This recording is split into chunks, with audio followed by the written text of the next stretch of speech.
అదే RTV app వార్తల్ని క్షణాల్లో చదివే అవకాశం ఉంటుంది. ఒక న్యూస్ పేపర్, ఒక టెలివిజన్ ఛానల్ మీ చేతుల్లో ఎప్పుడూ ఉంటాయి. Welcome to RTV. నేను మీ గయాజ్ని. గూడూరు ఎమ్మెల్యే వరప్రసాద్ ఇటీవల కాలంలో జనసేనలో చేరబోతున్నారు. పవన్ కళ్యాణ్తో కూడా భేటీ అయ్యారు. ఆయనకు ఈసారి వైఎస్ జగన్మోహన్ రెడ్డి టికెట్ ఇవ్వని కారణంగా ఆయన జనసేనలో వెళుతున్నారని పెద్ద ఎత్తున సామాజిక మాధ్యమాలలో ట్రోల్ అవుతుంది. దీని మీద మాట్లాడేందుకు ఎమ్మెల్యే వరప్రసాద్ మనతో ఉన్నారు. ఎంత మాట్లాడుతూ సార్ నమస్తే. నమస్కారం అండి. సార్ చెప్పండి, ఈ మధ్యన మీరు జనసేనలో టికెట్ రాని కారణంగా జనసేనలో చేరుతున్నారని పెద్ద ఎత్తున ప్రచారం అయితే జరుగుతుంది. నేను వైఎస్ఆర్ పార్టీలో ఉన్న తీరు కానివ్వండి, నా పార్టీ నాయకులని కార్యకర్తలని నేను గత 10 సంవత్సరాలుగా చూసుకున్న విధం కానివ్వండి, ఏ రోజు కూడా జగన్మోహన్ రెడ్డి గారు నాకు వైఎస్ఆర్ పార్టీలో సీటు ఇవ్వరు అన్న ఆలోచన నాకైతే రాలేదు. ఎందుకంటే పెద్దవాడిని, క్రమశిక్షణతో ఉన్నాను. Wherever I'm there, always I will be there totally. కనుక అంత చక్కగా క్రమశిక్షణతో ఉండి వారు ఒకవైపు చక్కని సంక్షేమ పథకాలు పెడుతూ సామాజిక న్యాయం కొరకు నేను వస్తున్నాను అని ఆయన ఒకవైపు చెప్తూ ఉంటే, నేను ప్రజల్లోకి అది చక్కగా తీసుకువెళ్తూ అదే సమయంలో నా నియోజకవర్గంలో ప్రభుత్వానికి ముడిపడుకోకుండా, అంటే అన్నీ ప్రభుత్వంతో ముడిపడే ఉంటాయి, కానీ కేంద్ర ప్రభుత్వం అంటే విజయవాడతో ముడిపడుకోకుండా ఉన్న పనులన్నీ కూడా నేను చక్కగా మున్సిపాలిటీలో చేసుకోగలిగాను. ఇవన్నీ చేసుకున్నప్పుడు జగన్మోహన్ రెడ్డి గారికి నేను క్లియర్గా చెప్పాను. మిగిలిన వాళ్ళకి నాకు తేడా ఏమిటంటే, వారు ఏ రోజు అధికారంలో ఉన్నప్పుడు నేను వెళ్ళాల పార్టీలోకి, ఒక ముఖ్యమంత్రి లేదా పెద్దగా గొప్పగా పార్టీ అధికారంలోకి వస్తుంది అన్న సిచ్యువేషన్లో అయితే ఎప్పుడు నేను వెళ్ళాల. 2012లో దురదృష్టం ఎక్కడ ఉండకూడని పరిస్థితుల్లో వారు ఉన్నప్పుడు, అంటే అనకూడదు కానీ రాజకీయాల్లో చెప్పి తీరవలసిందే, వారు జైల్లో ఉన్నప్పుడు 2000 మేలో వారు నేను కలవడం జరిగింది. వారిలో నేను మానవత్వం చూశాను, దైవత్వం చూశాను. అక్కడ జైలర్స్ అందరూ కూడా నాకు చెప్తుండేవారు, ఎందుకంటే బయటకు వచ్చిన తర్వాత ఇదివరకు ఐఏఎస్ ఆఫీసర్ కనుక వారు చక్కగా నాతో మాట్లాడేవారు. లేదు, వారు లోపల సెల్లో ఉన్నప్పుడు ఎప్పుడు చూసినా చక్కగా బైబిల్ గ్రంథం చదువుకుంటూ అక్కడ బైబిల్లో ఉన్న కొటేషన్లన్నీ కూడా అక్కడ ఉండడం, అలా చక్కగా దైవత్వంతో కూడిన మానవత్వంతో ఉన్నట్టుగా నేను చూడడం జరిగింది. అలా జైలర్స్ చెప్పడం కూడా జరిగింది. పేరు కూడా చెప్పగలను, ఒక పాలన్న వ్యక్తి, ఇవన్నీ కూడా చెప్తూ ఉండేవారు. ఎందుకంటే దానికి ఇన్ఛార్జ్, సెల్కి ఇన్ఛార్జ్ వారు. సో అలా తర్వాత నేను కలిసినప్పుడు కూడా చక్కగా అన్నాన్ని సంబోధిస్తూ, అన్న ఇది నేను సర్వే చేయించాను, మీలాంటి వాళ్ళే మాకు కావాలా అని చెప్పేసేసి, ఇప్పుడే మీరు తిరుపతి ఎంపీగా ప్రక్కన పెట్టుకోండి అని చెప్పడం కూడా జరిగింది.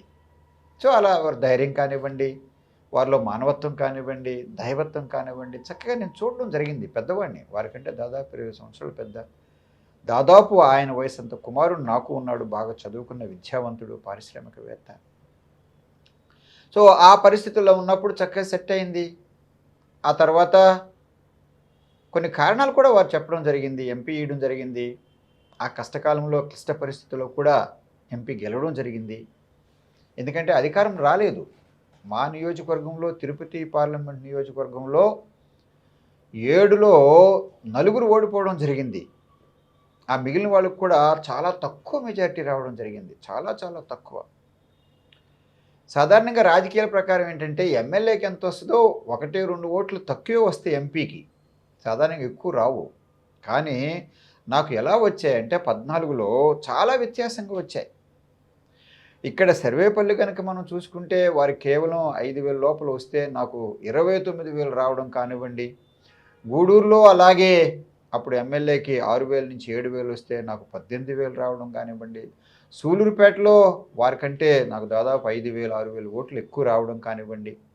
అలాగే మిగిలిన 3 చోట్ల ఓడిపోయినప్పుడు మేము వెంకటగిరి కానివ్వండి, సత్యవేడి కానివ్వండి, ఇక్కడ ఓడిపోయాం. మేము ఓడిపోయిన వారికంటే కూడా నాకు ఎక్కువ, అంటే వారు ఓడిపోయారు కానీ నేను మెజారిటీలో ఉన్నాను, అంటే నేను గెలిచాను అక్కడ కూడా, ఆ నియోజకవర్గంలో కూడా.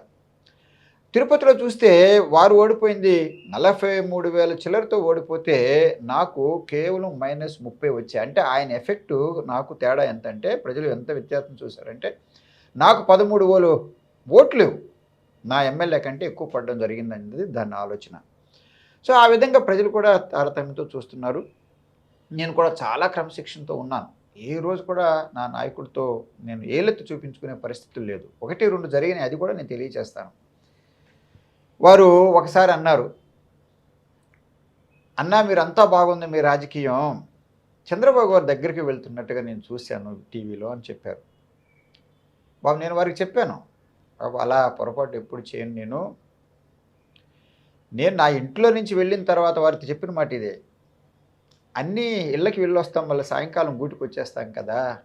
నా కుటుంబాన్ని గురించి నేను ఎవరి దగ్గర ఏమి చెప్పను. సరే అన్న ఇవి రాజకీయాలన్నా" అని చెప్పేసి వారు చెప్పడం జరిగింది. రెండోది ఒక మీటింగ్కి నేను ఒకరోజు వెళ్ళలేకపోయాను. "ఏన్నా" అని చెప్పి వారు అడగడం జరిగింది. "బాబు ఎంతో ముఖ్యం, లేకపోతే నేను మిస్ కాను. ఒక కుటుంబ సమస్యలో చాలా ముఖ్యమైనది వచ్చింది" అని చెప్పి నేను చెప్పడం కూడా సంజయ్ చెప్పి. ఈ రెండే నాకు తెలిసింది. మూడోది కూడా ఒకసారి అన్నారు, "అన్న మీరు ఎవరెవరినో కలుస్తున్నారట, వాళ్ళు మన పార్టీలో లేరు." అప్పుడు నేను చెప్పా, "బాబు వారు నాకు రాజకీయంలో నేను ఐఏఎస్లో ఉన్నప్పుడు వారు మంత్రిగా ఉన్నారు. వారు కుమారుడికి ఈ చికిత్స కొరకు నన్ను వారు సలహా అడిగేవారు. నేను మద్రాసులో వారికి లేదు అప్పుడు. అంటే కొన్ని కిడ్నీ ట్రాన్స్ప్లాంట్స్ అవి హైదరాబాద్లో తక్కువగా ఉన్నాయి, చెన్నైలో ఎక్కువగా ఉన్నాయి కనుక నన్ను అడిగేవారు. అంతే తప్ప ఏ పొరపాటు చేయలేదని. ఈ 3 తప్ప మా ఇద్దరి మధ్యన ఒకటి జరగలేదు." మరి ఏం చేశారో నాకు తెలియదు కానీ గబుక్కు నన్ను ఎంపీ నుంచి ఎమ్మెల్యేకి మార్చడం. ఆ రోజు సజ్జల రామకృష్ణ గారు నాకు ఇచ్చిన చాలా ఇంట్రెస్టింగ్ ఎక్స్ప్లెనేషన్ ఇచ్చారు.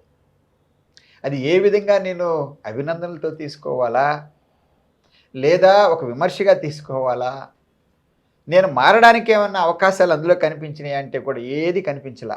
ఏం చెప్పారు అంటే, "వరప్రసాద్ గారు మీరు రాజకీయాల్లో రాకెట్లాగా ఎదిగిపోతున్నారు" అని చెప్పి ఆ ఎమ్మెల్యేలు భావిస్తున్నారు. అంటే నా తిరుపతిలో ఉన్న 7 ఎమ్మెల్యేలు.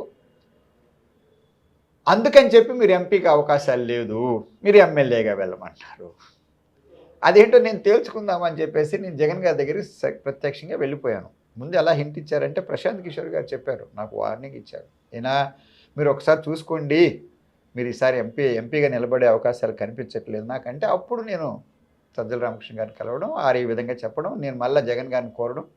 జగన్ గారు ఏం చెప్పారంటే, "అది రాకెట్గా ఎదిగిపోతున్నారన్నది ఉపయోగించుకోకుండా అన్న ఈ విధంగా ఎమ్మెల్యేలు కొంతమంది ఆక్షేపణ చేస్తున్నారు" అని చెప్పారు. బాబు అడగొచ్చా ఎవరెవరు చేస్తున్నారని? ఎందుకంటే నేను కరెక్ట్ చేసుకోవాలా. నాలో ఎందుకు అడిగానంటే ఎవరు నాకు వ్యతిరేకులు, ఎవరు స్నేహితులు అన్నది కాదు అక్కడ. ఎందుకంటే నేనేంటో నాకు బాగా తెలుసు. కనుక ఎదుటివాడు కనుక ఎప్పుడన్నా నా మీదేమన్నా అంటే నేను వెంటనే రియాక్ట్ అవ్వను. దాన్ని నేను 3 విషయాలుగా చూస్తాను. ఆయన ఆ మాట అన్నప్పుడు దానిలో నిజముందా? నిజం ఉంటే నేను కరెక్ట్ చేసుకుంటాను. అందుకని ఎదుటివాడికి నేను సమాధానం చెప్పను. నిజము లేదా మళ్ళా వాడిని దూషించను. ఎందుకంటే దూషణ వలన వచ్చేది ఏమీ లేదు. మాకు ఘర్షణ తప్ప, మనిషికి దూరం అవ్వడం తప్ప ఏమీ రాదు. మూడవది నా ఆలోచన ప్రకారం నేను వెళ్తాను. సో చాలా క్లారిటీ ఉంటుంది. అందుకే నేను గత 10 సంవత్సరాల్లో ఏ ఒక్కరితో కూడా నాకు తెలిసినంత వరకు కరెక్ట్ ఒక నెల రోజుల కిందట గూడూరులో ఆర్టీవీతో మీరు ఇంటర్వ్యూలో ఒక మాట చెప్పారు. "నేను గూడూరు నియోజకవర్గానికి ఈ 5 ఏళ్ల పాటు ఎంతో కష్టపడ్డాను, ఎంతో అభివృద్ధి చేశాను. నాకే టికెట్ ఇస్తారు అనే ఒక ఆశాభావం అయితే మీరు వ్యక్తం చేశారు. ఖచ్చితంగా కూడా నాకే టికెట్ వాళ్ళు ఇవ్వబోతున్నారు అన్నట్టు కూడా మాట్లాడారు. ఈరోజు మీకు టికెట్ ఇవ్వకుండా వేరే వాళ్లకు, పేరిగ మురళి ఆయనకు ఇన్ఛార్జిగా ఇచ్చి ఆయనకు టికెట్ ప్రకటించారు. ఈరోజు మీ పరిస్థితి ఏంటి?" ఆ రోజు నేను ఆర్టీవీ వాళ్ళు అంటే గయాస్ గారు మీరు అనుభవంతులు, చాలా సంవత్సరాలుగా మీరు దీనిలో మీడియాలో ఉన్నారు. ఆర్టీవీ కూడా చాలా ప్రొఫెషనల్ టీవీ. కానీ ఒక్కసారి మళ్ళీ గుర్తు చేస్తున్నాను మీరు అడిగిన మాటలకి నేను చెప్పిన సమాధానం. ఎందుకంటే వరప్రసాదరావు ఒకే విధంగా ఆలోచిస్తాడు. నాకే ఇస్తారు గూడూరు అన్నది ఏ రోజు చెప్పలా. ఎందుకంటే నాకు నాయకుడు ఏ విధంగా వెళ్తాడో అది ఆయన ఇష్టం. ఎందుకంటే ఆ రోజు కూడా ఎంపీ నాకే ఇస్తారని ఏ రోజు చెప్పలేదు. తర్వాత నాకు మళ్ళా గూడూరులోనే ఉండాలన్నది ఆలోచన నేను 5 ఏళ్ళలో ఏ రోజు కూడా ఎవరి దగ్గర నేను చెప్పలేదు. అలాంటి ఆలోచన కూడా నాకు ఉండదు. కానీ నాకు ఇవ్వరు అన్నది మాత్రం ఏ రోజు నాకు సందేహం రాలేదు కూడా, రాకూడదు కూడా. ఎదుటి మనిషి తప్పు చేసినా కూడా నేను తప్పు నా ఆలోచనలో కూడా తప్పు రాకూడదు. ఇప్పుడు మన కుటుంబ సభ్యులు ఎవరు ఉన్నారంటే మనం సందేహపడం.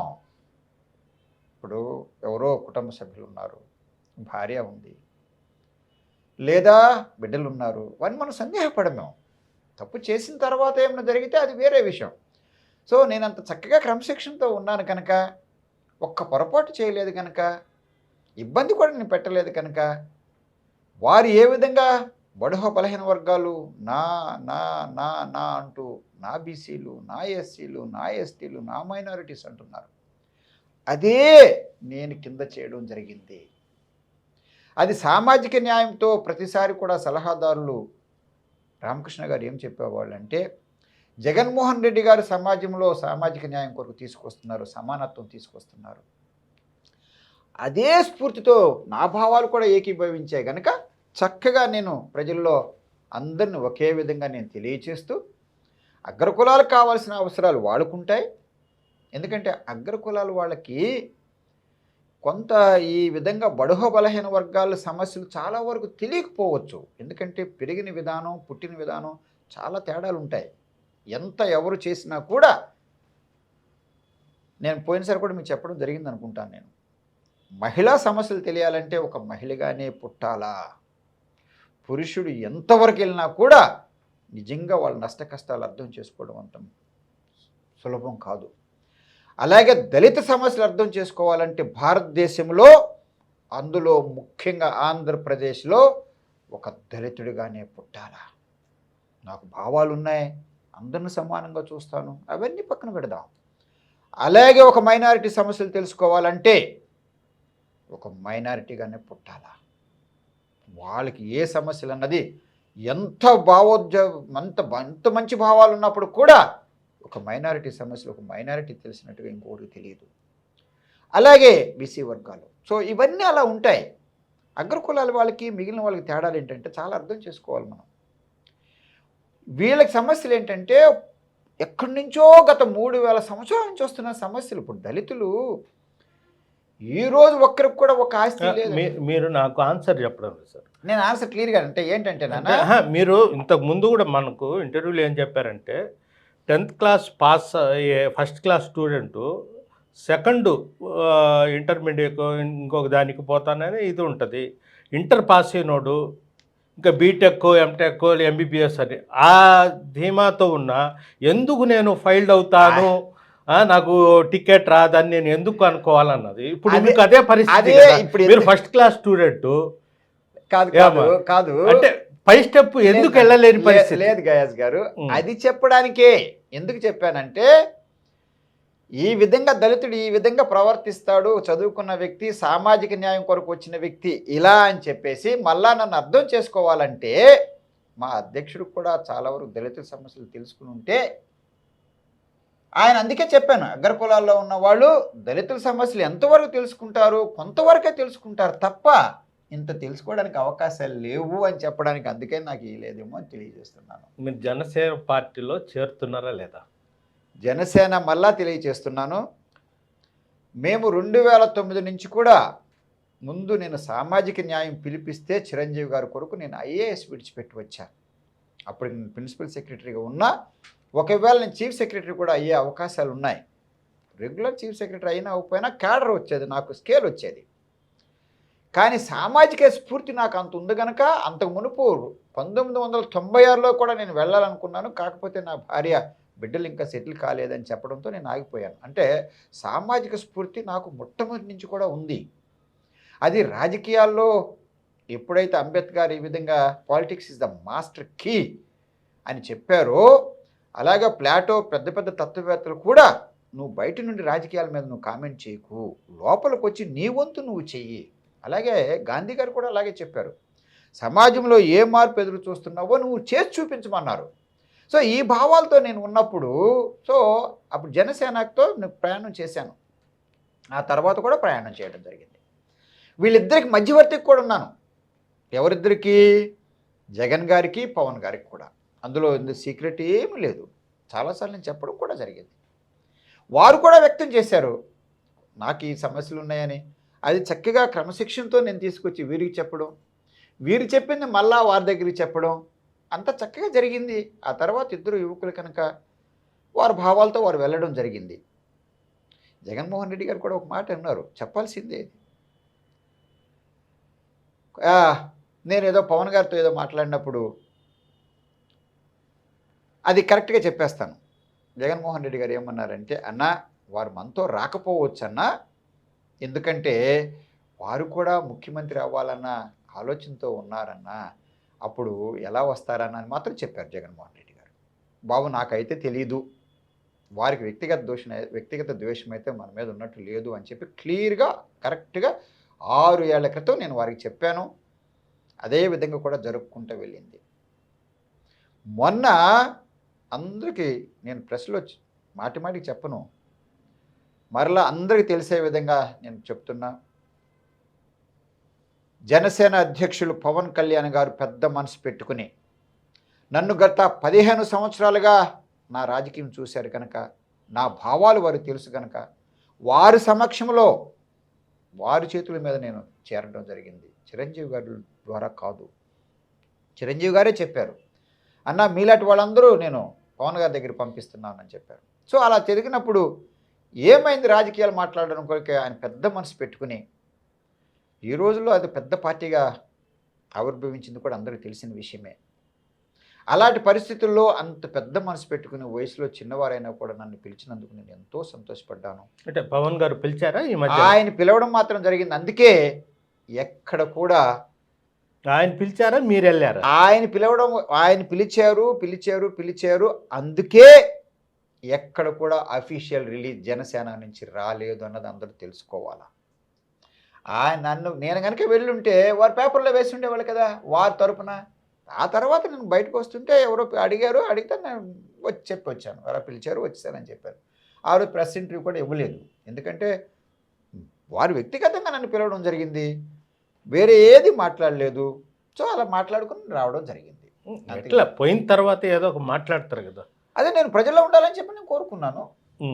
అప్పుడు నేను ఏమైతే జగన్ గారికి చెప్పానో ఆ రోజు అందుకే దాని ముందు కూడా అవసరం అది. జగన్మోహన్ రెడ్డి గారు మళ్ళా ఆ రోజు నాకు పిలిచి ఇలా ఫలానా అనే విషయాలన్నీ మేము చెప్పడం జరిగింది. నేను మాత్రం ప్రజల్లో ఉండాలని మాత్రం కోరుకుంటున్నాను అన్నది వారికి జగన్మోహన్ రెడ్డి గారికి బాగా తెలుసు. ఇదేం కొత్తగా జరగలేదు, 19లో కూడా జరిగింది. 19లో కూడా అదే విధంగా జగన్మోహన్ రెడ్డి గారు మీకు ఏ బాధలు లేకోకుండా ఏ ఖర్చులు లేకుండా పదవులు ఇస్తానంటే నాకు వద్దు, నా కష్టార్జితం కానివ్వండి, నా ఎఫర్ట్ కానివ్వండి, నా పెయిన్ కానివ్వండి లేకోకుండా నాకు ఒక పదవి కానీ ఒక వస్తువు కానీ నాకు అక్కర్లేదని చెప్పి 19లో కూడా తెలియజేశాను. మరలా ఈరోజు కూడా మొన్న కూడా వారు అడిగినప్పుడు లేదు నా ప్రజల్లో ఉండాలా, నేను ఎన్నికల్లో గెలిపోయినా ఓటమైనా సరే నేను ఎన్నికల్లో ప్రత్యక్ష ఎన్నికల్లో పాల్గొనాలని చెప్పి మొన్న కూడా నేను తెలియజేశాను. ఎమ్మెల్యే గారు ఒకటి, ఇప్పుడు జగన్మోహన్ రెడ్డి మీకు తిరుపతి నుంచి ఎంపీగా చేశారు, తర్వాత గూడూరు ఎమ్మెల్యేగా చేశారు. అంటే మెయిన్ ఏంటంటే ముందు 2024లో పార్టీ వైఎస్ఆర్సీపీ పార్టీ రావాలా, గెలిచే గుర్రాలని మాత్రమే ఇచ్చేయాలని డిసైడ్ చేస్తున్నారు. మీకు 2 సార్లు అవకాశం ఇచ్చారు. ఈసారి అవకాశము ఇవ్వని మాత్రాన మీరు అలిగో లేకుంటే కోపంతో వేరే పార్టీలో పోవడము, వేరే విధంగా చేయడము అది సబబే అంటారా? ఇక్కడ ప్రతి ఒక్కరికి, ప్రజలకు, నా వైఎస్ఆర్ పార్టీ నాయకులకు, కార్యకర్తలకు, అలాగే ప్రతి ఒక్కరికి నేను చేతులు జోడించి కోరేది ఏమిటంటే 12లో వారు జగన్మోహన్ రెడ్డి గారు ఉండకూడని చోట్ల ఉన్నారు. అన్నదమ్ములు లేరు, తండ్రి లేడు, అప్పుడు జైల్లో ఉన్నారు. వస్తారా లేదా, గెలుస్తారా లేదని ఏ రోజు నేను చూడలే. నాకు తెలిసి రాజమోహన్ రెడ్డి గారు మొదటి ఎంపీ తర్వాత ఖరారైంది నాకు తెలిసినంత వరకు వరప్రసాదరావు తిరుపతి ఎంపీ అని చెప్పగలను. ఎందుకంటే కష్టకాలంలో వెళ్ళాను. వారు నన్ను చూసి ఇదివరకు ఐఏఎస్లను చూసి వచ్చిన వ్యక్తిగా, అప్పటికి కూడా గత 3 సంవత్సరాలు అంటే 2009 నుంచి 12 వరకు కూడా నేను ప్రజల్లో ఉన్నాను కనుక వారు సర్వే చేయించి నాకు ఇచ్చారు. అంతే తప్ప ఆయన అధికారంలో ఉన్నప్పుడు నేను వెళ్ళిపోయి నేను తీసుకుని ఈరోజు నేను ఏదో ఇలా మాట్లాడుతున్నాను అన్నది కాదు. ఆ తర్వాత 5 సంవత్సరాలు కూడా 19 నుంచి కూడా ఎంతో క్రమశిక్షణతో, ఎంతో నేను గంటాపదంగా కూడా చెప్పగలను, అందరికంటే ఎక్కువగా విశ్వాసంగా ఉన్నాను. ఎందుకు అందరికంటే ఎక్కువగా విశ్వాసం ఉన్నానంటే, ప్రత్యేక హోదా కొరకు రాజీనామా చేయమన్నప్పుడు ప్రతి ఒక్కరు కూడా సందేహపడ్డారు తప్ప పేర్లు చెప్పకూడదు, అది పద్ధతి కాదు. వరప్రసాదరావు రాజకీయాల్లో చిన్నవాడైనప్పటికి కూడా ఏం చెప్పానంటే, అక్కడున్న నా సహ ఎంపీలకి జగన్మోహన్ రెడ్డి గారు మన అధ్యక్షులు ఆ రోజు మనందరిని పిలిపించి లోటస్ పాండ్లో వారి గృహంలో రాజీనామా చేయవలసి వస్తుందేమో ప్రత్యేక హోదా కొరకు వారు చెప్పినప్పుడు మనం ఎవ్వరం కూడా మన ఆక్షేపం తెలియచేయలేదు కనుక ఈరోజు మనం ఆక్షేపం తెలియచేయడం అన్నది సబబు కాదు, నేను ముందు రాజీనామా చేస్తానని చెప్పిన వ్యక్తిని. అంత పద్ధతిగా నేను ఉన్నప్పుడు, రాజీనామా చేసి వచ్చినప్పుడు మనం ఏమనుకుంటాము, మళ్ళీ ఎంపీకి మధ్యలో నేను 1 ఇయర్ ముందే రాజీనామా చేశాను కనుక మరి ఎంపీ ఇస్తారనుకుంటాం కదా. సో మొదటిసారి కూడా ఆయన ఏమి అధికారంలో ఉన్నప్పుడు నేను రాలేదు. నేను కూడా పార్టీ బలోపేత కారణం ఎందుకో తెలుసా, ప్రతి ఒక్క దీక్షలో నేను పాల్గొన్నా. నాకు రాజకీయం అంటే పిచ్చి అన్నది తెలిసిన విషయం అందరికీ. ఎందుకంటే ఐఏఎస్ విడిచిపెట్టి వచ్చి ఒకసారి ఓడిపోయిన తర్వాత కుటుంబాలను విడిచిపెట్టి దూరంగా ఒంటరిగా ఉండడం అంటే ఎంత కష్టమో ఎవరైనా ఊహించి చూడండి. ఇంకొక వ్యక్తి ఎవరన్నా, నాకు తెలిసి ఒక ఐఏఎస్ ఆఫీసర్ రాజీనామా చేసి వచ్చి ఒకసారి ఓడిపోయిన తర్వాత మరలా గెలిచింది ఎవరైనా ఉంటే నేను ఈరోజు వారికి వందనాలు తెలియజేస్తాను. ఎందుకంటే ఎవరు ఉండరు. అలాంటి పరిస్థితుల్లో నేను ఉన్నాను అంటే అప్పుడు మళ్ళా, ఎందుకంటే దీక్షలు ప్రతి ఒక్కటి, విజయమ్మ గారు దీక్ష చేస్తే అక్కడికి వెళ్ళిపోయాను. విజయమ్మ గారు పెద్ద 2 దీక్షలు, ఇది ఒక 2 విషయాలు నాన్న. ఎందుకంటే నన్ను ఎవరు దూషించకూడదు, అందుకే చెప్తున్నాను.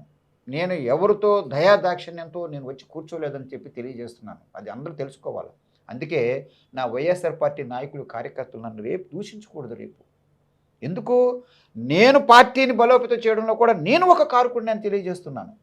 ఒక పద్ధతిగా ఆ రోజు ఎంపీలు గెలిచిన తర్వాత పోకోకుండా ఉండడం కూడా పద్ధతే కదా. ఇప్పుడు ఒక్క నిమిషం అన్న, ఏమనుకోవద్దు, మీరు ఏమనుకోవద్దు. ఎందుకంటే నా భావాలు తెలియచెప్పి మీరు ఓకే ఎందుకు, అప్పుడు విజయమ్మ గారు దీక్ష చేశారు. ఖచ్చితంగా వారు దీక్ష చేసిన 2 దీక్షల్లో కూడా ఒకటి నాకు తెలిసి ఫీజు రీఎంబర్స్మెంట్ ఇవ్వలేదని చెప్పి, తర్వాత రైతులకి వాళ్ళకి రావాల్సిన విద్యుత్ కొరకు డబ్బులు ఇవ్వలేదని చెప్పి, 2 కూడా మిగిలిన వాళ్ళలాగా లేదు. ప్రక్కన విజయమ్మ గారు భోంచేయలేదు, నేను భోంచేయకోకుండా ఉన్నా. ఆ తర్వాత షర్మిలమ్మ గారు పాదయాత్ర చేసినప్పుడు 30 రోజులు నేను వారితో వెళ్ళాను. తెలంగాణ ప్రాంతంలో కూడా వెళ్ళాను. ఉదయం జగన్మోహన్ రెడ్డి గారితో పాటు ఎలాగా నేను 5 నిమిషాలు ముందే ఉండి వారితో పాటు నేను 50 రోజులు నేను పాదయాత్రలో వెళ్ళానో, షర్మిల గారు చేసినప్పుడు కూడా అంత క్రమశిక్షణతో వెళ్ళాను. 30 రోజులు ఉన్నా. ఆ తర్వాత ఆవిడ మళ్ళా బస్సు యాత్ర చేసినప్పుడు వారితో పాటు మొత్తం అన్ని రోజులు ఉన్నా నేను. నాకు తెలిసినంతవరకు అన్ని రోజులు ఒక్కరోజు కూడా మిస్ కాలేదు. ఆ తర్వాత జగన్మోహన్ రెడ్డి గారే మాకు ఉమ్మడి రాష్ట్రం కావాలని చెప్పి వారు జైల్లో తేక చేసినప్పుడు 12 అక్కడ 8 రోజులు కూడా నేను అక్కడే హైదరాబాద్లో ఉన్నా. అంటే నా వంతు నేను చేసుకుంటూ వెళ్ళా, పార్టీ కష్టపడ్డా. తర్వాత ప్రత్యేక హోదా కొరకు ఎవరన్నా కూడా వైఎస్ఆర్ పార్టీ అందులో ఒక పదవిలో ఉన్న ఒక వ్యక్తి నా అంత చేశారా అని నేను ఎవరినన్నా అడగగలను. ఎందుకంటే చిన్న బిడ్డలాగా ప్రతిరోజు కూడా ప్లాకార్డు పట్టుకుని వెళ్ళకూడని చోట ఒక క్రమశిక్షణతో ఉండే వరప్రసాదరావు ఆఖరికి స్పీకర్ పోడియం దగ్గర కూడా వెళ్ళాడు. ఎందుకంటే పార్టీ గెలవాలా, జగన్మోహన్ రెడ్డి గారు ముఖ్యమంత్రి కావాలా అని కోరుకున్న వ్యక్తినే ఎవరు ఏమి చెప్పినా జగన్మోహన్ రెడ్డి గారు ఈ విధంగా చేయడం భావ్యంగా ఉందా అని చెప్పి నేను అడుగుతున్నా. ఎందుకంటే ప్రజల్లో ఉండాలని చెప్పి నేను చెప్పా. జగన్మోహన్ రెడ్డి గారు ఏమన్నారు, అన్నా మీరు నా గుండెల్లో ఉన్నారు, ఇప్పుడు ఏమైనా ఇప్పుడు అన్న మీకు అది టికెట్ కాదన్న, ఇవ్వడం, ఇంత మీకు టికెట్ ఇవ్వడం లేదన్నా, మీకు వేరే టికెట్ విధంగా ఇవ్వడం లేదని కూడా అనలేదు. వేరే విధంగా ఏమీ చేస్తారు లేదు అంటే వేరే విధంగా అన్నారు. ఏమన్నారంటే, అన్నా నేను ఇంకా ఎంపీ నేను ఎదురు చూసి, ఎందుకంటే నా అనుభవం కానివ్వండి, నా వయసు కానివ్వండి, 100 సార్లు మాట్లాడాడు వైఎస్ఆర్ పార్టీ తరఫున పార్లమెంట్లో మాట్లాడిన వ్యక్తి ఎవరన్నా ఉన్నారు అంటే వరప్రసాదరావు. ప్రతి ఒక్కసారి కూడా నా యువ నాయకుడు అని చెప్పినప్పుడు జగన్మోహన్ రెడ్డి గారు ఒక్కసారి ఆలోచించకూడదు. అది ఎంత విశ్వాసంగా ప్లాకార్డులు పెట్టి చేసినప్పుడు, బయట లోపల కూడా చేసినప్పుడు ప్రతిసారి కూడా ఎంత ఉత్సాహంగా చేశాను. ఎందుకో అదంతా కూడా వైఎస్ఆర్ పార్టీ కొరకు రావాలనే, వైఎస్ఆర్ పార్టీ గెలుపు కొరకే. ఆ తర్వాత నా దుగరాజపట్నం కొరకు నేను ఎంత ఆఖరికి నిరాహార దీక్ష కూడా చేశా.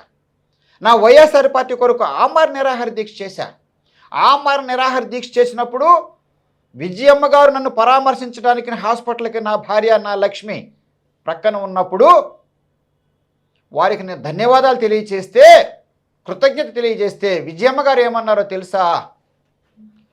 మేము మీకు కృతజ్ఞతలు తెలియచేయకూడదండి, మీరు మాకు కృతజ్ఞతలు తెలియచేయకూడదండి, మేము మీకు కృతజ్ఞతలు తెలియచేయాలా? మా కష్టకాలంలో కుటుంబంతో మా వైఎస్ఆర్ పార్టీ కుటుంబంతో జగన్తో మీరు ఉన్నారు అని చెప్పి ఆ తల్లి చెప్పింది. అంటే చూడండి నేను ఎంత నా పార్టీ కొరకు నేను కష్టపడి ఉంటానో. మనకు 19లో అధికారం వస్తుందని ఎవరన్నా ఊహించారా? ఏ ఒక్కరు కూడా ఊహించలా. చక్కటి సలహాలు ఇచ్చాను ముఖ్యమంత్రి గారికి, జగన్మోహన్ రెడ్డి గారికి, అప్పుడు ముఖ్యమంత్రి కాదు. ఇంతకు మీరు గూడూరులో కొత్త క్యాండిడేట్ని పెట్టారా? వాళ్ళకి సపోర్ట్ చేస్తారా లేదా? నానా వారు చక్కగా మేరుగ మురళీ గారికి నేనే చెప్పడం జరిగింది వారిని ఆదరించమని చెప్పి. దానికి కారణం కూడా తెలియచేస్తాను. వారు 19లో అంతకు మునుపు కూడా వారు 3.5 సంవత్సరాలు వారు గూడూరు ఇన్ఛార్జిగా ఉండడం జరిగింది.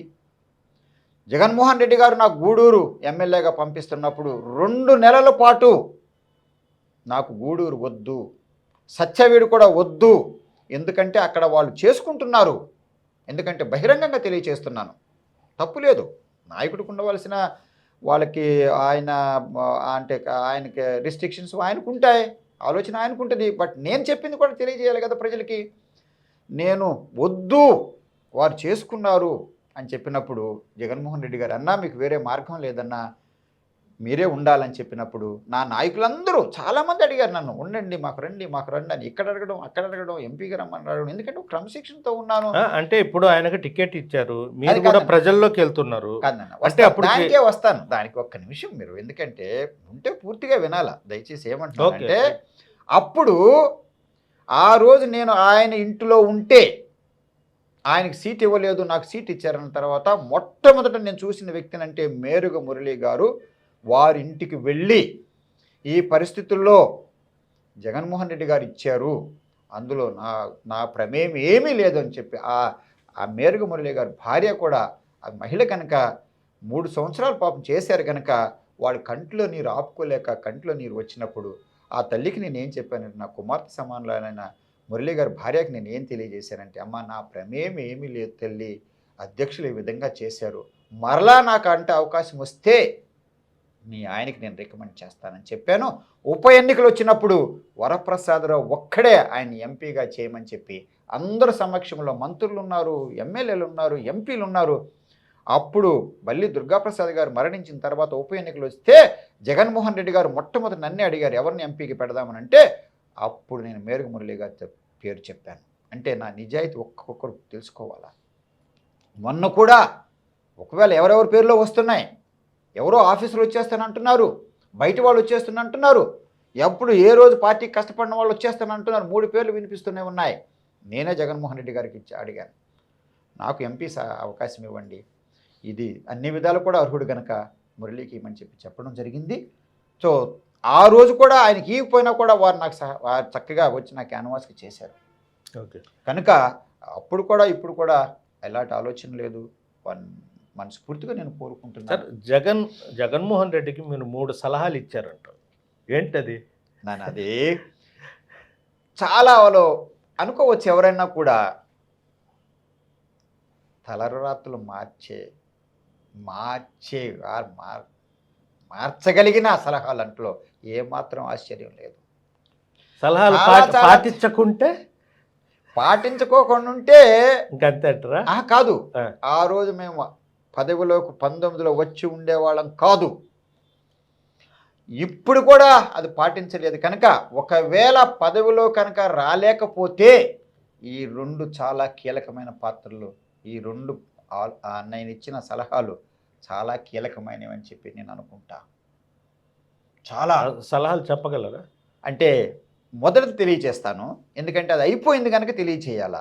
ఇది అవ్వలేదు కనుక నేను ఇంకా తెలియచేయను. రెండు ఇంకా రెండు ఉన్నాయి, మళ్ళీ అవకాశం ఇస్తే నేను తెలియజేస్తా. మాకే చెప్తారా? మొదటిది ఏమంటే, మీరు ఇంట్రెస్ట్ తీసుకుంటే మీరు మీడియా కనుక చాలా చక్కగా మీరు మంచి భావాలతో ఉన్నవాళ్ళు కనుక ఆర్టీవీ వాళ్ళు, అందులో గయాజ్ గారు మీతో మాట్లాడాలని నేను ఎప్పుడు సిద్ధంగా ఉన్నా. మేము పాదయాత్రలో మొదట్లో ఉన్నాం. అప్పుడు జగన్మోహన్ రెడ్డి గారు ఎక్కువగా మాతో ఎంపీలతో మాతో భోంచేయడము, డిన్నర్స్ పెట్టేవాళ్ళు. ఎక్కువగా నేను ఒక్కరోజు కూడా మిస్ కాకుండా డిన్నర్ అటెండ్ అయింది నేనే. జగన్మోహన్ రెడ్డి గారు పెట్టినప్పుడు ఒక్క డిన్నర్ కూడా నేను మిస్ కాలా, రోజు అక్కడికి ఉండేవాడిని. జగన్మోహన్ రెడ్డి గారు కూడా ఒకసారి అన్నారు, అన్నా మీరు ఫుల్ పాలిటీషియన్ అయ్యారు, నేను మాట్లాడిన విధానం కానివ్వండి, ప్రత్యేక హోదా కొరకు నేను చేసింది కానివ్వండి, ఇవన్నీ చూసి జగన్మోహన్ రెడ్డి గారు నాతో అన్నమాట తెలియజేస్తున్నా.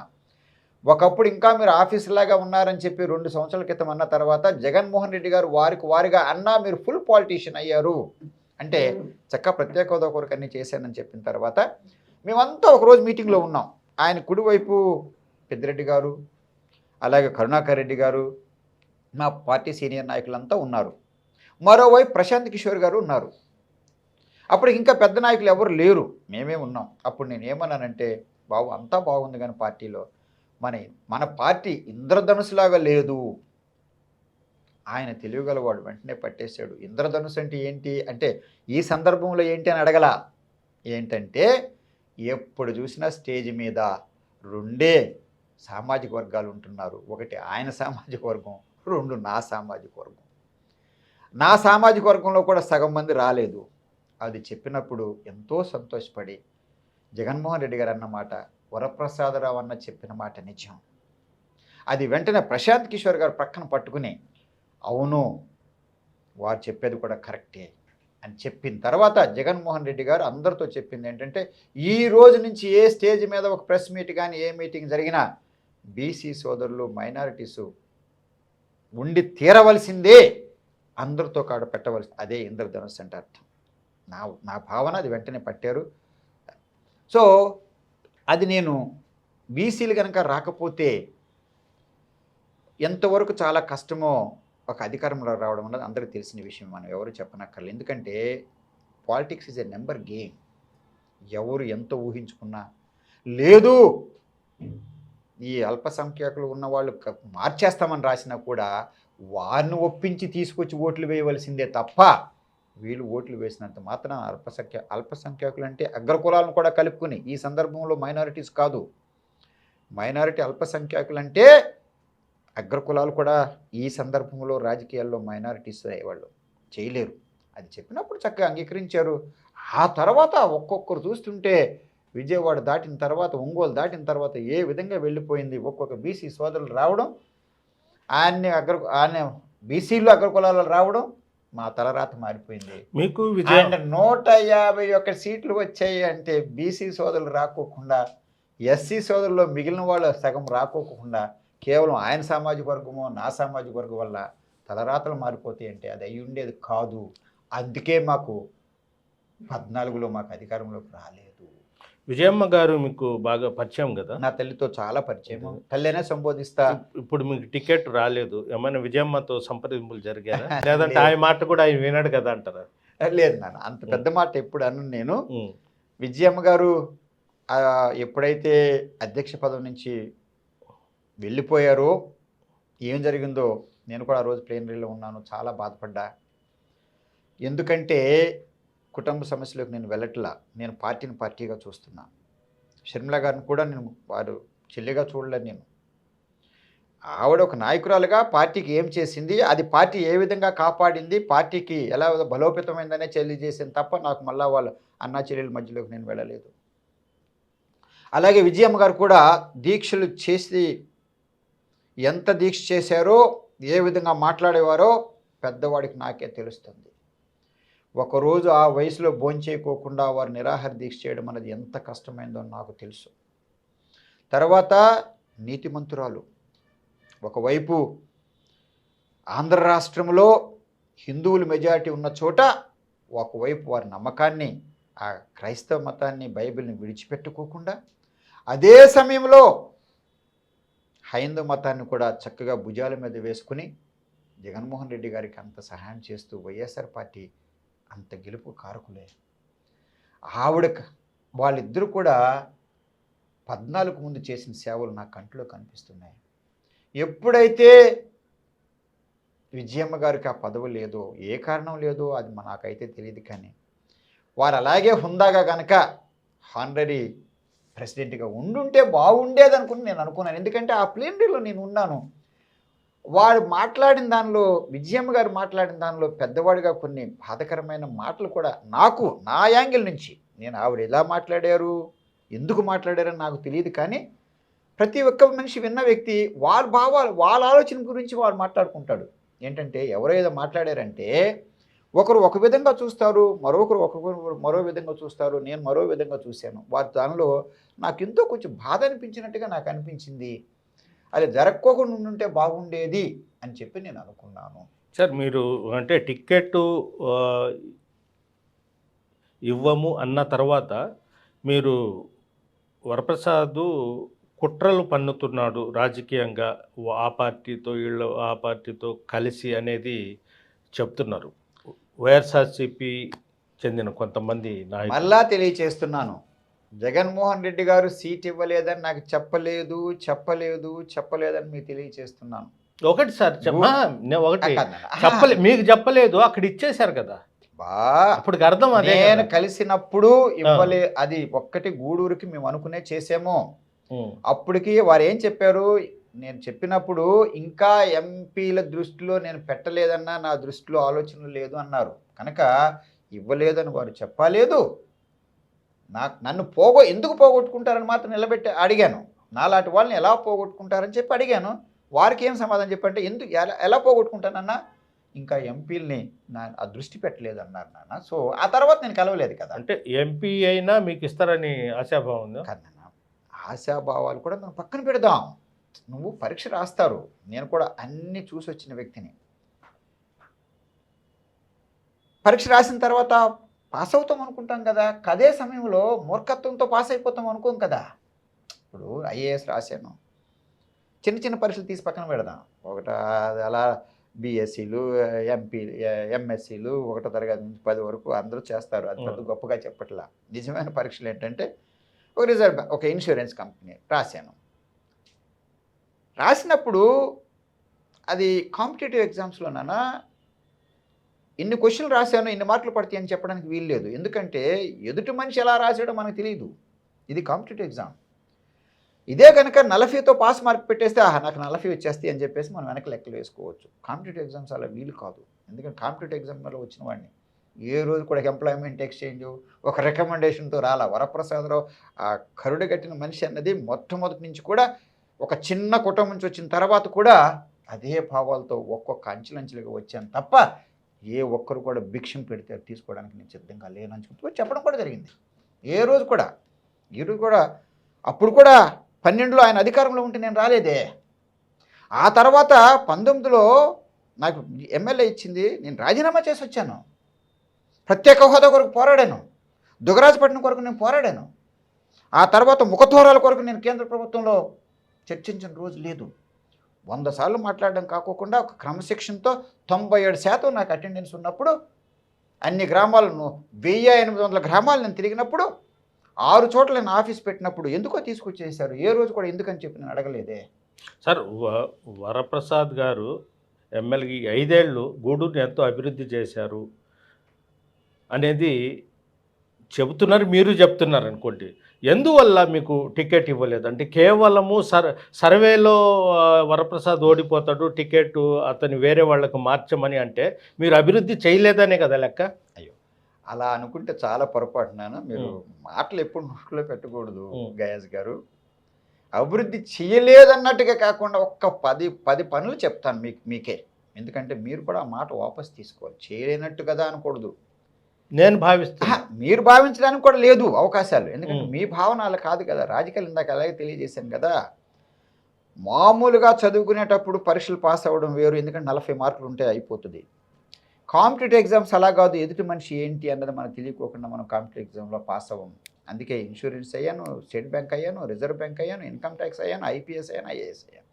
ఎందుకంటే ప్రతిసారి కాంపిటేటివ్ ఎగ్జామ్ ఎందుకు ఏ రోజు కూడా నేను పాస్ అవుతానని ముందే అనుకోను. ఎందుకంటే ఈ కాంపిటేటివ్ ఎగ్జామ్లో నా ఇష్టం వచ్చినట్టు నేను నిర్ణయించుకోవడానికి నాకు వీలవదు. అలాగే రాజకీయాలు కూడా నా చేతిలో లేదు, అది అధ్యక్షుడి చేతిలో ఉంది. ఇచ్చే వరకు కూడా ఇస్తారు, ఇయ్యలేదని కూడా ఏ రోజు అనుకోలేదు. కాకపోతే ఏంటంటే అర్హుణ్ణి, ఏ ఒక్క పొరపాటు చేయని వ్యక్తిని పార్టీ బలోపేతం చేయడంలో కూడా నేను కూడా ఒక కీలకమైన పాత్ర వహించాను. ఆ రోజుల్లో జగన్మోహన్ రెడ్డి గారు సామాజిక వర్గం కాకోకుండా పార్లమెంట్లో అన్నిసార్లు మాట్లాడగలిగిన వ్యక్తి ఒక దళితుడిగా వరప్రసాదరావు ఉన్నాడే కనుక జగన్మోహన్ రెడ్డి గారు దళితుల్ని రెండుగా చూడకూడదు. సంక్షేమం ఒకవైపు, రాజకీయాలు ఒకవైపుగా చూడకూడదు. దళితులుగానే చూడాలా. దళితులు సామాజిక వర్గంలో ఏ విధంగా సంక్షేమ పథకాలు అవసరం అని చెప్పి ఆ విధంగా చేసుకుంటూ వస్తున్నారో రాజకీయాల్లో ఎదగడం కూడా అంతే ముఖ్యం. నాకు తెలిసి వైఎస్ రాజశేఖర రెడ్డి గారు అందరిని ప్రోత్సహించినట్టుగా నేను రాజకీయాల్లో నేను చూసా. ఒక నాయకుడన్న తర్వాత నాయకుడిని తయారు చేయాలి తప్ప అసమర్థవంతుల్ని, ఒక బానిసలను తయారు చేయడం అన్నది నాయకుడి లక్షణం కాదు. ఒక నాయకుడు లక్షణం చేసి నేను నాయకుడు అయిన తర్వాత నన్ను నాయకుడు చేశాడు ఫలానా వ్యక్తి అని చెప్పుకొని 10 చోట్ల నేను చెప్పుకునేటట్టుగా చేయాలి తప్ప నేను ఒక అసమర్థవంతుడిగా నన్ను చేస్తే నా నాయకుడు నాకు ఏమి నేర్పించాడని చెప్పి నేను వెళ్ళి చెప్తాను. కనుక మరలా క్లియర్గా తెలియజేస్తున్నాను, ఒక నాయకుడు ఇంకో నాయకుడిని తయారు చేయాలి తప్ప బానిసలుగానో అసమర్థులుగానో తల వంచుకునే వాళ్ళలాగా చేయకూడదు. మాలాంటి వాళ్ళు కేవలం అధికార కొరకు రాలేదు, సమాజంలో అసమానత్వాలు తగ్గించడానికి వచ్చాము. ఆ పోరాటంతోనే నేను ఐఏఎస్ విడిచిపెట్టి వచ్చాను. నా ఎజెండా ఏ రోజుకు మారదు. ఒక మనిషిని చూసి మారదు, ఒక వ్యక్తిని చూసి లేదా ఒక పదార్థాన్ని చూసి మారదు. అలాగే ఉంటా. రేపు ఎవరన్నా అవకాశాలు ఇచ్చినా కూడా నా క్రమశిక్షణలో నేను ఉంటూ, నా పార్టీ విధేయత నేను ఉంటూ, నా అధ్యక్షుడికి ఇవ్వాల్సిన గౌరవంతో నేను ఉంటూ, నా ఆలోచన ప్రకారం నేను వెళ్తా. ఎందుకంటే చాలా అవసరం ఇక్కడ. నేను పార్లమెంట్లో, అసెంబ్లీలో చాలా తక్కువ అవకాశాలు ఇచ్చారు నాకు. పార్లమెంట్లో అయితే ఇన్ని అవకాశాలు ఇచ్చారు. రాజమోహన్ రెడ్డి గారు మా ఫ్లోర్ లీడర్ లోక్సభలో ఉన్నప్పుడు ఏ ఒక్క బిల్లు వచ్చినా వరప్రసాద్ కొరకు వెతికి నాతో మాట్లాడించేవారు. ఎందుకంటే అన్నిటిలో కూడా చాలా చక్కగా మాట్లాడగలను, అనుభవంతుడనే ఉద్దేశంతో నన్ను గౌరవించి ఇచ్చారు. ఈరోజు కూడా రాజమోహన్ రెడ్డి గారు ధన్యవాదాలు తెలియజేస్తున్నా. అక్కడ నేను కొన్ని విషయాలు మాట్లాడాను, ఎంత కీలకమైన మాట్లాడానో 1-2 మాత్రం నేను తెలియజేయాలనుకుంటున్నాను. నేను ముఖ్యంగా నేను మాట్లాడింది ఏమిటంటే చాలా ముఖ్యమైన విషయాలు మాట్లాడాను. ఇది బీసీలకి, ఎస్సీలకి, ఐఏఎస్లో కూడా రిజర్వేషన్లు ఇచ్చారు, ఎస్టీలకి. ఇంతవరకు హైయర్ జ్యుడిషియరీలో ఎందుకు ఇవ్వలేదని చెప్పి నేను అడుగుతున్నా. అది పార్లమెంట్లో మాట్లాడాను, అసెంబ్లీలో మాట్లాడాను. తర్వాత సంక్షేమ పథకాలు అంటూ 1 సంవత్సరానికో లేదా ఒక జీవితకాలం వస్తే తప్ప అదే కనుక పర్మనెంట్ అసెట్స్ కనుక ఒక ల్యాండ్ ఇస్తే ఇప్పుడు దళితులకు ఒక్క భూమి లేని వాళ్ళు, 1 సెంటు లేని వాళ్ళు దళితులు, ఎస్టీలు, బీసీలు ఉన్నారే, అది శాశ్వతంగా సంక్షేమ పథకాలు కేవలం కొంతకాలమే కానీ అది ఇస్తే బాగుంటుందని చెప్పి పార్లమెంట్లో మాట్లాడాను, ఇక్కడ మాట్లాడాను. అంటే ఏంటి? సస్టైనబుల్ డెవలప్మెంట్ కావాలా. దళితులకు కావాల్సింది ఏంటంటే సంక్షేమ పథకాలతో పాటు వాళ్ళకి ఆత్మాభిమానంతో కూడినవి కూడా కొన్ని కావాలా. ఏంటి? భూమి కావాలా. గ్రామాల్లో ఏం చూస్తారు? ఏ కష్టకాలం వచ్చినా, కరువులు వచ్చినా కూడా ఒక్కొక్క మనిషి కనుక ఒక 50 సెంట్లు ఉన్నా, 1 ఎకరం ఉన్నా కూడా వారు దాంతోపాటు వ్యవసాయం చేసుకుని జీవనోపాధి చేసుకుని గౌరవంగా బ్రతుకుతాడు. అది లేనప్పుడు ఏమవుతుంది? ప్రతిసారి కూడా కూలికి నిలబడవలసిందే. అయితే ప్రభుత్వం సంక్షేమ పథకాల ద్వారా ఇవ్వాలా, లేదా ఇంకొకరి దగ్గరికి వెళ్ళి చేయి చాపుకోవాలా. ఆ చేయి చాపుకోవాల్సింది కూడా ఎంత బాధకరం అంటే నాన్న, చివరికి ఒక పండుగ రోజులో కూడా చూడుకోకుండా, వర్షాలు చూడుకోకుండా, ఎండలు చూడుకోకుండా వెళ్ళి ఆ రోజు వాళ్ళు వేతనాలు వస్తేనే కదా వాళ్ళు తినగలరు. ఆ తర్వాత సంక్షేమ పథకాలు ఎంత పెట్టినా కూడా కొంతవరకే చేయగలదు నాకు తెలిసినంతవరకు. అన్నీ చేసినా కూడా కనుక నాన్న ఇవే ఇంకొక మూడో మాట కూడా నాన్న దయచేసి ఏమనుకోవద్దు నాన్న. ఎందుకంటే మామూలు ఎమ్మెల్యేలు మామూలు ఎంపీలు ఇంత దూరంతో ఎవరు వెళ్ళరు.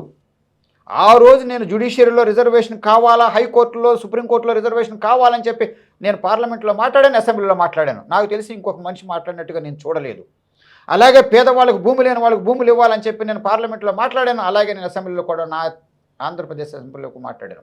మూడోది కూడా ఏమన్నాను, ఎవరికి రాని ఆలోచనలు ఏమిటంటే, ఇప్పుడు రాష్ట్ర సంపద అంటే అందరూ పంచుకోవాలి కదా, రాష్ట్ర సంపద అందరూ పంచుకోవాలి. అది ఇంక్లూడింగ్ రాష్ట్ర సంపద అంటే ఖనిజాలు కూడా, అలాగే బ్యాంకు లోన్లు కూడా. బ్యాంకు లోన్లు ఇప్పుడు తీసుకుంటే చూస్తే బ్యాంకులో వచ్చే డబ్బులన్నీ కూడా ఎక్కడి నుంచి వస్తున్నాయో తెలుసా? నిరుపేదలు ఆ సేవింగ్స్ బ్యాంకులో వేసుకున్న ఆ 10,000, 20,000, 10,000, 20,000 కోట్లుగా వాళ్ళ దగ్గర ఉంటే ఒక్కొక్క పారిశ్రామికవేత్త 30,000, 40,000, 1,00,000 కోట్లు తీసుకుని అంత గొప్పవాళ్ళు అవుతున్నారు. నేనేం తెలియజేశానంటే, ఏమైతే ఉందో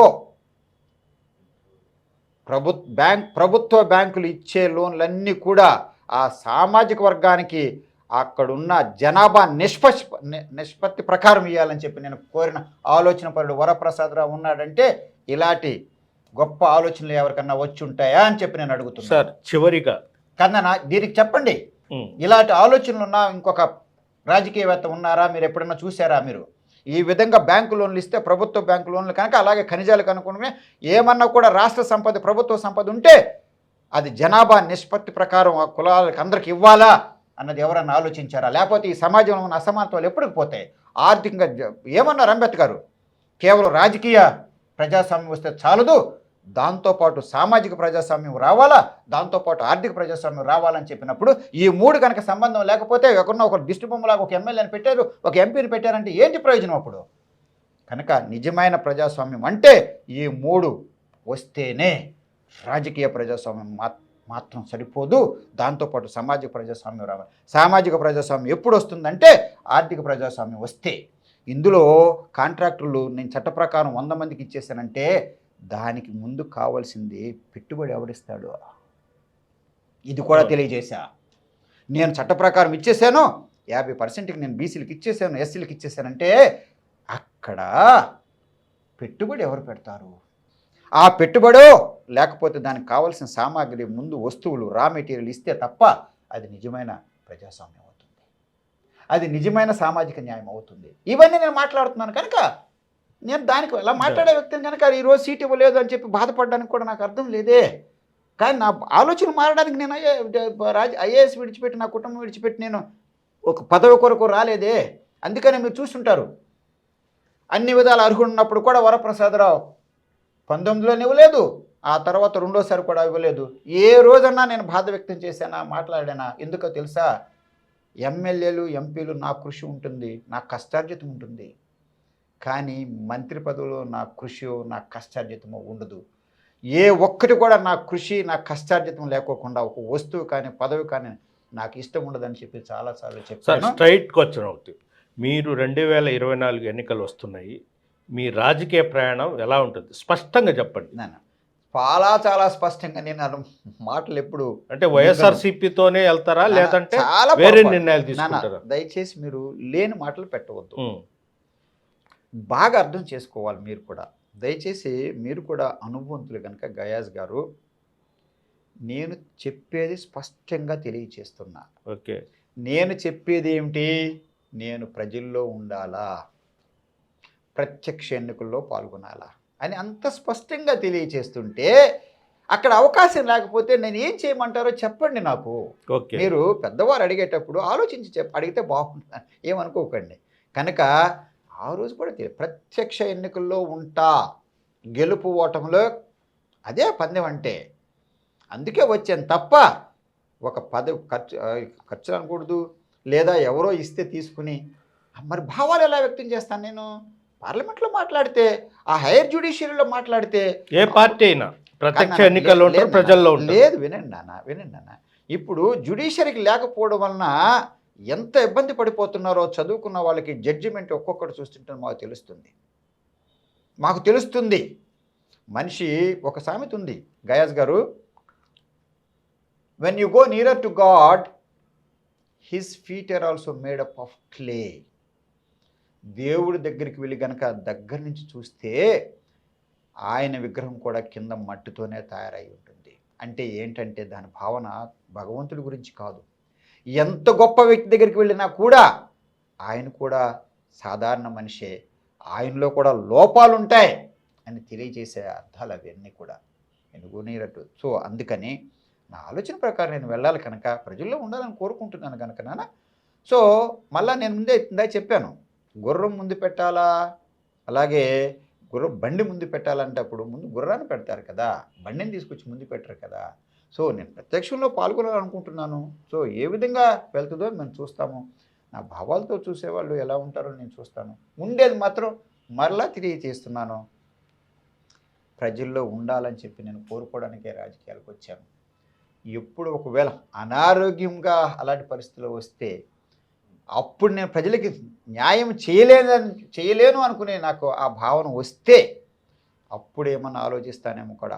అలాంటి పరిస్థితి నాకు రాదు. ఎందుకంటే ముందు కావాల్సింది ఏమిటంటే ఆరోగ్యం కావాలా, ఆరోగ్యం జాగ్రత్తగా కాపాడుకుంటాను. ఎందుకనే అప్పుడే ప్రజలకి సేవ చేయగలను. నా కుటుంబాలన్నీ కూడా చక్కగా సర్దేసుకుని నా అన్న కుటుంబాలు అది సమాజానికి చేయడానికి నేను వచ్చాను కనుక, ప్రజల్లో ఉండాలి కోరుకుంటున్నాను కనుక, అంబేద్కర్ మాస్టర్కి అన్నారు కనుక, ప్లాటో వాళ్ళందరూ కూడా నువ్వు రాజకీయంలో లేకపోతే నీకంటే ఆ సముద్రం వచ్చి కూర్చుంటాడు కనుక వాడి కింద నువ్వు పనిచేయాలని చెప్పి నువ్వు అనుకుంటావు కనుక నీ వంతు నువ్వు చేసి ప్రజాస్వామ్యంలో ఉండాలని చెప్పి కోరుకున్నారు. మహాత్మా గాంధీ కూడా అదే చెప్పాడు, నువ్వు సమాజంలో ఏమి మార్పు కావాలనుకున్నావు నువ్వు చేసి చూపించన్నాడు. అందుకనే ఎన్ని కష్టాలు ఉన్నా కూడా రాజకీయాలు అన్న తర్వాత ఎంతో కష్టాలు. అందులో ఆంధ్ర రాష్ట్రంలో రాజకీయం చేయడం అనేది అంత సులభం కాదు, వ్యక్తిత్వంతో చేయడం అంతకంటే కష్టం కూడా. అయితే కుల బలం అన్నా ఉండాలా, లేదా ఆర్థిక బలం ఉండాలా, రకరకాల సమస్యలు ఉన్న చోట కూడా చక్కగా మాలాటి వాళ్ళు అలా వెళ్తున్నామంటే అందుకే చాలామంది ప్రజలు కూడా నన్ను ఆదరిస్తున్నారు. ఎంతోమంది ఫోన్లు చేస్తున్నారు, నా భావాలకు హర్షం తెలియచేస్తున్నారు. నేను ఇచ్చిన ఏమన్నా ప్రెస్ మీట్లు ఎవరన్నా మీలాంటి వాడు అడిగితే దానికి ఎంతోమంది కూడా నన్ను అభినందిస్తున్నారని చెప్పి మేము తెలియజేయడంలో నాకు సంతోషం ఉందని చెప్పి మీకు తెలియజేస్తున్నాను. అంటే మీరు చివరిగా ప్రజల్లో ఉంటారు, రేపు ప్రత్యక్ష ఎన్నికల్లో ఉంటారు, ఎంపీ కానీ ఎమ్మెల్యే కానీ. అయితే ఏ పార్టీ నుంచి ఉండదు? అయ్యో మరలా మొదలుకొచ్చారు. ఇక్కడ ఉంటామని కూడా చెప్పడానికి వీలు లేదు. గెలిస్తేనే కదా మన ఎంపీ ఉండేది, గెలిస్తేనే కదా మన ఎమ్మెల్యే ఉండేది. సో అంతవరకే కనుక. కాకపోతే ప్రజల్లో ఉంటానన్నదాన్ని మీరు వేరే విధంగా తీసుకోవద్దు. ఇప్పుడు ఓడిపోయినా కూడా నేను ప్రజల్లో ఉంటాను కదా. అప్పుడు 9లో ఓడిపోయాను. చిరంజీవి గారు ఏం చెప్పారు, పెద్ద మనసు పెట్టుకుని, ప్రసాద్ గారు నేను ఎంపీగా చేయలేకపోయాను, బాధపడుతున్నాను, ఐఏఎస్ కూడా విడిచిపెట్టి వచ్చారు, పార్టీని కూడా మూసేస్తున్నాము అంటే పార్టీ ఉండదు, మూసేయడం అంటే దయచేసి ఎవరు అంతే భావించవద్దు, ఉండదు, మీకు ఏది మేలు అనుకుంటారో అది చేసుకోమని చెప్పిన తర్వాత అప్పుడు మళ్ళా దాని కొరకు ఇంకో పార్టీ కొరకు వచ్చాం కదా. అప్పుడు అది వచ్చి అప్పుడు ఆవిర్భవిస్తుంది కదా. కనుక ప్రజల్లో ఉండాలని కోరుకున్నప్పుడు రకరకాల అవకాశాలు ఉంటాయి. ఇది ప్రజాస్వామ్యం కనుక రకరకాల అవకాశాలు ఉంటాయి. ఒక అవకాశం అన్నది కాదు. అదే సమయంలో నా పార్టీకి నేను చాలా విశ్వాసం ఉన్నా, నా అధ్యక్షుడికి నేను చాలా విశ్వాసం ఉన్నా, నా నాయకులకు కార్యకర్తలకు ఎంతో విశ్వాసంతో పనిచేశాను. ఒకరు వేలెత్తి చూపించేటట్టుగా ఏ రోజు కూడా గత 10 సంవత్సరాల్లో లేదా దాదాపు 12 సంవత్సరాల్లో ఏ రోజు కూడా ఒకరు ఏలెత్తి చూపించేటట్టుగా నేను ప్రవర్తించను. అదే సమయంలో మాలాంటి వాళ్ళకి ఆలోచనలు అంటూ లేకపోతే, ఒక ఎజెండా అంటూ లేకపోతే ఈ రాజకీయాలు ఇలాగే సాగుతాయి. అందుకని మాలాంటి వాళ్ళుగానే ఉండాలా, రాజకీయాలు కూడా ఉండాలా. తర్వాత రాజకీయాలు అన్న తర్వాత అందరూ ఒకేలాగా ఉండకూడదు, భావాలతో ఉన్నవాళ్ళు ఉండాలా. అన్ని పార్టీల్లో కూడా అలాగే ఉంటుంది.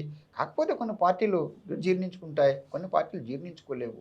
అది కేవలం ఆ విధంగా ఆలోచించుకుంటూ పోతే మాలాంటి వాళ్ళు కూడా భావాలతో ఉన్నవాళ్ళు ఉండి తీరాలని చెప్పి నేను కోరుకుంటున్నాను. సార్ నమస్తే, థ్యాంక్ యూ. నేనా థ్యాంక్ యూ వెరీ మచ్. ఇది పరిస్థితి. ఒక ఐఏఎస్ ఆఫీసర్గా పనిచేస్తూ తాను ప్రజలకు సేవ చేయాలనే ఉద్దేశంతోనే రాజకీయాల్లో వచ్చాము. అయితే ఒకసారి ఎంపీ, ఒకసారి ఎమ్మెల్యేలు కూడా పనిచేశాను. ఒకసారి ఎంపీగా ఓడిపోయినప్పటికీ ప్రజెంట్ ఇప్పుడు గూడూరు ఎమ్మెల్యేగా ఉంటూ ప్రజాసేవ చేస్తూ వస్తున్నాను. అయితే 2024 ప్రత్యక్ష ఎన్నికల్లో ఉంటాను, ప్రజల్లో కూడా ఉంటానని కూడా వరప్రసాద్ గారు చెప్తున్నారు. వీడియో జర్నలిస్ట్ ప్రదీప్తో గయాజ్, RTV నెల్లూరు నుంచి. మరిన్ని వీడియోస్ కోసం ఛానల్ ని సబ్స్క్రైబ్ చేయండి, లేటెస్ట్ అప్డేట్స్ కోసం వాట్సాప్ ఛానల్ ని ఫాలో చేయండి, అండ్ లింక్ డిస్క్రిప్షన్ లో ఉంది.